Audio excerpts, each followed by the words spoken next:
go get a job on Capitol Hill if you're coming to Washington. It is the only place where you can take an idea, get it introduced in law, and get it put into law a very short period of time. It was really sort of an audacious thing to do. I don't think it's ever been done before, and I don't know if it'll ever happen again. But the first AI Insight Forum was incredible. All of the folks that we now sort of associate as leaders in the AI community in these AI Insight Forums. We were starting to see the real threats come out of China, and figuring out, how are we going to respond, whether or not legislative action was required, and thinking about how you sort of shape policy from a legislative branch perspective.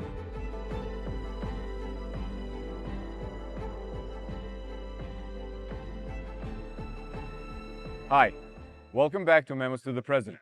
I'm Ylli with the Special Competitive Studies Project.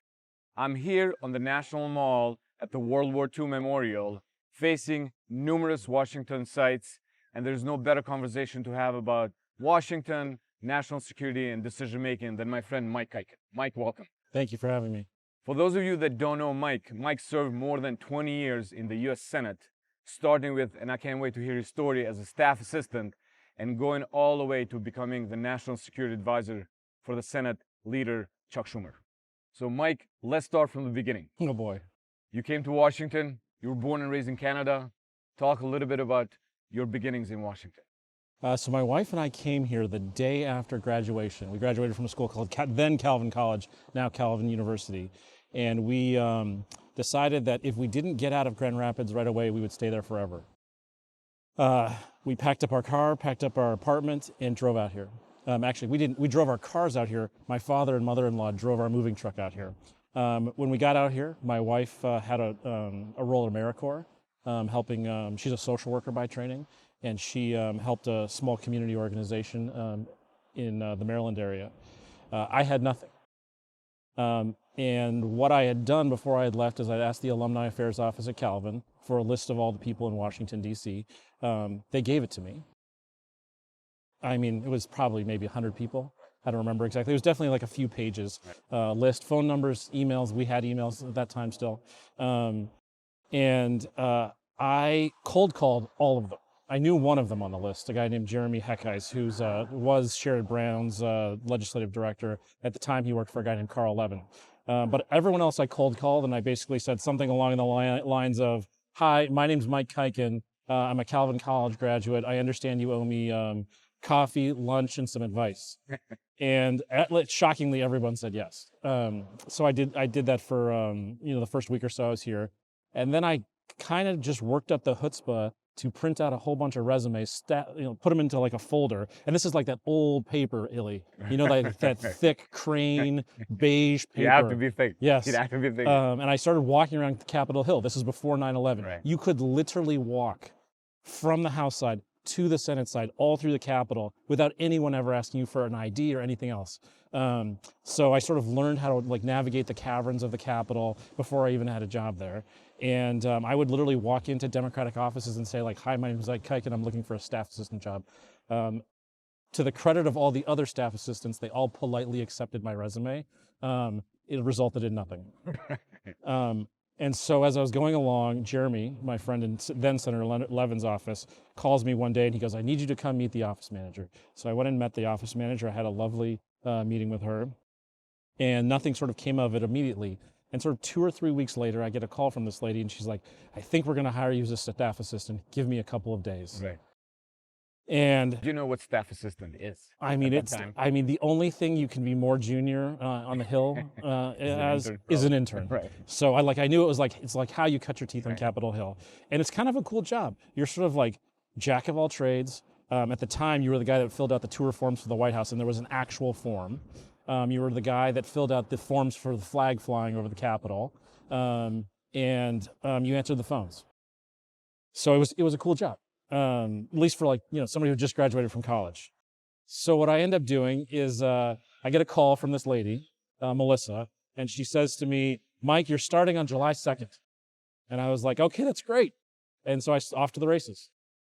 From staff assistant there, you then moved to become a professional staff member on the SASC. I mean, not quite.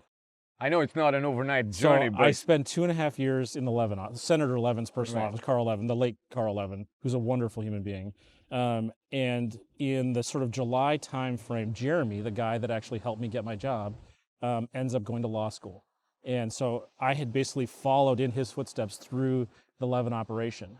And I get a call from my chief of staff at the time. This is like this is July 2004. He calls me and he goes, the staff director of the Armed Services is going to call you down there. He's going to offer you a professional staff job, member job. And he says to me, there's an expletive in there that I won't use, but he says, the staff director is going to call you. Don't be an idiot. Take the job. right. So I go down there. I got a $3,000 pay raise, and I became a professional staff member on the Armed Services Committee. Right, which is one of the most important committees on the Senate side, where the decisions are made about the national security and everything. Before, just to rewind a little bit, you skipped the 9/11 and how that changed your life on the Hill. Because I remember you told me once the story of Yeah, you were 9/11. a staff assistant and then 9/11 happened. Well, no, so by total fluke, like a couple of weeks before 9/11, I get promoted to be a legislative correspondent, which is a fantastic title for the people that write letters and respond to constituents on behalf of senators. And so I had been promoted from the front desk, the front office, down the corridor in Senator Levin's office in the Russell Building. And I had a small corner desk, and at the time, everybody already had a TV, tiny little 9-inch television on your desk. And I remember sitting there, and we always sort of had CNN on the morning at the time. CNN was really the only option for television news. And so you're sitting there, and you sort of see out of the corner of your eye that the World Trade Center has smoke billowing out of it. And you're like, there's something definitely wrong. You sort of don't know. You obviously, in the moment, you have no idea what's wrong. And so you sort of just stare at your television like, oh my God, this is absolutely horrible. And I remember as I was sitting there watching the screen, seeing like out of nowhere, like another plane come into the other building and just being like, oh my God, this is like much more. And over the course of the next hour or so, obviously the Pentagon gets hit. And, I remember sort of hysteria in the office, obviously, and folks not knowing what to do. Like, do we send everyone home? Do we stay here? What do we do? Right. And over the course of, the morning, everyone obviously gets sent home. I had no idea what to do. I lived up by Catholic University, and you couldn't get a phone line. And so I just started walking up North Capitol. My house was up there, and I was walking with thousands of other people who also didn't know where they were going to go and what to do that day. And I finally got in touch with my wife over our cell phones, and she ended up picking me up at Rhode Island and North Capitol. I'll never forget getting picked up. There used to be an Exxon station right there, and we burnt a UE and went up. I mean, I remember the next few days there were helicopters, fighter jets, everything flying over the city, and it was a totally surreal time. The only moment where I sort of felt a little bit better was when Don Rumsfeld, Carl Levin, and John Warner showed up behind a podium at the Pentagon. This was obviously on television, and thinking like, okay, like things may have settled a little bit if they're starting to like sort of bring out senior leaders again. And it was a surreal day. Right. And now you're and it like obviously was formative for like the next 20 years of my career. I mean, and I wanted to jump on that point because you were in the SASC in the middle of when we were, doing all these operations against Al Qaeda, and then you have the ISIS. We had presence in Afghanistan, Iraq, some other countries in the Middle East. How did that period shape your thinking, and what were some of the issues that you were involved in? Well, I'll tell you a funny story. Sort of started out when I get down to the Armed Services Committee. I ask, the staff director, what would you like me to do and not do? He's like, well, there's two like hot wars, one in Iraq and one in Afghanistan. He goes, I don't want you to have anything to do with those. And I was like, okay, got it. And then he goes, but I want you to do everything else in the region. And you'll remember between 2004 and sort of, when the Arab Spring and when ISIS reemerges, that the countries around Iraq and Afghanistan start having a lot of activity going on. So I ended up getting very familiar sort of counter-terrorism operations. I ended up leading the sort of oversight effort of the Joint IED Defeat Organization, which you might remember, and then doing the MRAP program. Interestingly, with then Senator Biden as sort of the primary advocate for it. So it was an amazing job, an amazing experience. You're absolutely right that the Armed Services Committee is like one of the only committees other than the House Armed Services Committee and the Appropriations Committee that still does work every year, still has an incredible sort of oversight relationship with the Department of Defense. I'm not sure what it's like today, but at the time, anytime Senator Levin or Senator Warner or Senator McCain asked for something, Right. the executive branch was always incredibly responsive. Sometimes it was a bit of a push and pull, Right. but they were always responsive. Now, I think you're one of the unique individuals that in this political town has remained non-political in my mind, focused on national security. How did you navigate the environment on the Hill, especially on the Armed Services Committee, to get, things that were good for the country passed? Well, I always had the benefit of working for a guy named Senator Levin, Carl Levin, who is an incredibly thoughtful guy. He was a Democrat. I'm a Democrat. But he was always willing to sort of reach his hand across the aisle and sort of say to Senator Warner or Senator McCain or even Senator Inhofe, like, we have to find a way to get these things done. And he was always an excellent partner. Jack Reed was the same way.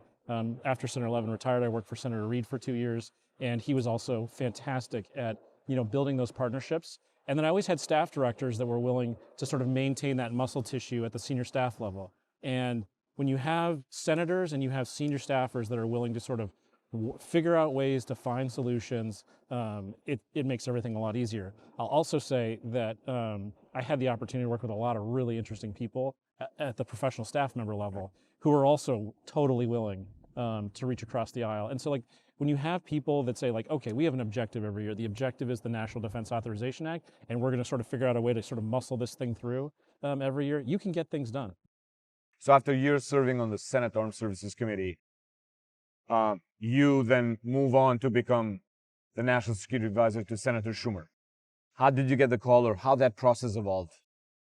So I sent an email one day to a mutual friend who was serving in a senior role in Senator Schumer's office asking for coffee. And I indicated during the coffee that I'd be interested in the job.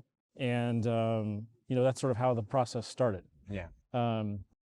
I sent an email not long after the election, the 2016 election, when sort of the world had assumed that Democrats would be in control of the Senate and Democrats would have the White House, that I remained interested in the job and I would really sort of value the opportunity to serve. And that's sort of how the process started. I interviewed with Senator Schumer, I think in early December of maybe late, right around Thanksgiving, let's say, around 2016. And we had a good conversation. It was about a 60 to 90 minute conversation. I had no idea what to expect. Right. It was a wonderful time. It was a wonderful kind of conversation to have with a senator that you'd only met and sort of talked to once before. Right. And I sort of thought to myself, there's no way I'm getting this job. And then walked out. I remember calling my wife, going down the stairs, telling her just that. Right. And she said, I'm sure you did fine. Yeah. And then that was how the whole process started. Right. And you were with him for almost 7 years, right? Or 8? I was with him for almost 7.5 years. Right. Right. So tell me a little bit about how was that experience? I mean, that's a long time to serve anyone, but because it was such an important job, you see also shift in our national security priorities. You were there when we started talking about China, technology, AI. So how did you see that arc of our policy priorities change during that tenure? First of all, it's an amazing job. And Senator Schumer was a fantastic boss. I loved every second I worked for the guy. He is, I've never met anyone that works harder. I remember getting phone calls, as the sun comes up, and I remember phone calls long after the sun went down. And you're absolutely right. It is one of the most sort of fantastic jobs in the Senate, really in Congress. You were one of 4 national security advisors to the congressional leaders. Your portfolio is kind of like the interagency, right? It's one of the few jobs where you're outside of a committee and you're not in a personal office, where you're actually able to do all the Title 50 stuff, Title 18 stuff, Title 10 stuff, and Title 22 stuff, and sort of see across the entire executive branch. So it's a fantastic job and experience.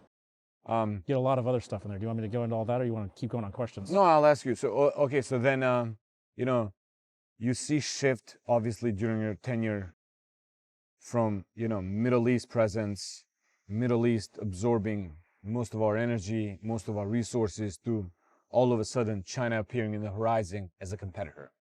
How did that come to you from a policy side? So I remember pretty much the day we walked in to the leader's office. And remember, when Senator Schumer became the leader, I sort of walked in, alongside as his national security advisor. So there was a lot of learning, sort of, how does this institution work? We have an institutional role now, and sort of thinking through that process. The first China issue that I remember dealing with was the Trump administration and Huawei. and how we were thinking about whether or not we were going to sanction them. And that was one of the sort of hot issues at the time. And so I got sort of thrown in the deep end of all of that and figuring out, how are we going to respond, whether or not legislative action was required, and then really taking all of the briefings at the time on what sort of China is doing and is not doing, and thinking about how you sort of shape policy from a legislative branch perspective into that space. And that's sort of like, the military-related activities in terms of procurement and planning and all those things, and then also sort of how does the civilian entities of the government respond as well. Right. You and I met when I started working on the National Security Commission on AI, and I remember we had incredible exchanges. You were super helpful, and it was right at the time when, this is 2018, 19. Not many people knew what AI is. This is pre-Chat GPT era, but I could clearly see that, the linkage between China, AI competition was in your horizon. How did you see that evolve over time on the Hill? Because as I remember correctly, your last effort on the Hill were organizing these AI hearings after Chat GPT era, when we were struggling to find the way of what does this mean for the country? What does it mean for the Senate?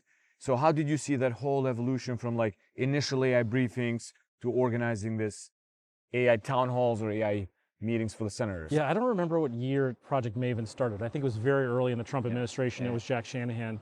And I actually met Jack, and he said, you have to go out and visit these companies doing this Project Maven. And I was like, okay, that sounds great. I don't know what Project Maven is, but I'm happy to do it. And I remember he and then some of the intelligence community leadership basically organized a trip for me at the time. And I think I went solo on that trip. And we ended up visiting a whole bunch of the AI companies. This is very early days when we were just starting to figure out how do we get cameras to sort of identify objects on the ground on sort of a reliable basis. So if you're flying a Predator over top of a war zone, that's a tank, that's a human being, that's a human being with a firearm, etc. And so that was my first sort of exposure to what we now consider sort of AI, or the early days of AI.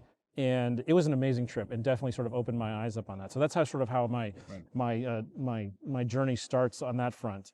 At the same time, Senator Schumer was starting to work on what became sort of the Endless Frontier Act, which became in Chips and Science.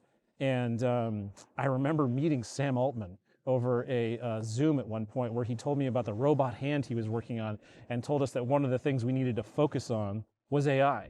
And so, I took him at his word at the time. I just met him and started asking the intelligence community and the Department of Defense sort of tell me about all of your AI programs, what's going on, what's not going on, where is this going to go, how are we thinking about it, and where are adversaries going. So not by design, but by fluke, I ended up starting doing a lot of AI stuff in sort of the 2017, 2018 timeframe, right around the time you and Eric and a whole bunch of people, really. Andy Jassy, some pretty incredible group, Bob Work, absolutely, start the National Security AI Commission. And then, after ChatGPT, you ended up organizing these big events with senators and tech leaders, trying to bring them to understand, the implications of AI, mostly for the whole nation now, not just for national security. Yeah, so Leader Schumer had this idea that we should sort of bring together the entire AI community in these AI Insight forums. And it was really sort of an audacious thing to do. I don't think it's ever been done before, and I don't know if it'll ever happen again. But the first AI Insight Forum was incredible.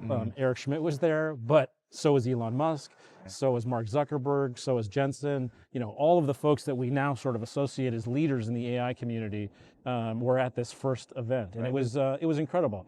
Everyone was very honest. It was obviously sort of off the record, Chatham House rules, so I won't get into it.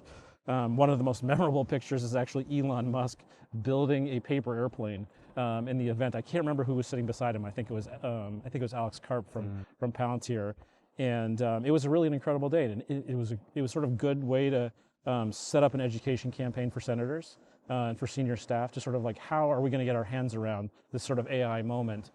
This is obviously long before DeepSeek, and sort of have that conversation at a senior level. It was insightful because it was obviously the AI Insight Forums, but it was also sort of good to see all these senior leaders from across industry talk frankly about what they thought was coming. So you talked about the Maven project, which DoD launched under Bob Work's leadership. What do you remember from that time? So it was really, for me, it was a really interesting time because I had just spent all of this time on the Armed Services Committee doing counter-terrorism operation oversight. And so I remember the drone footage and all of the things associated with it from like early days in Iraq and Afghanistan and the counter-ID fight, all the way through the counter-ISIS fight and sort of the evolution of the capabilities of the government. And I remember when I was there doing the Project Maven visits, it was the first time I'd seen a lot of this, us start thinking about how do we automate this, this work? How do we make essentially the service members that are in those shipping containers really, make them more efficient?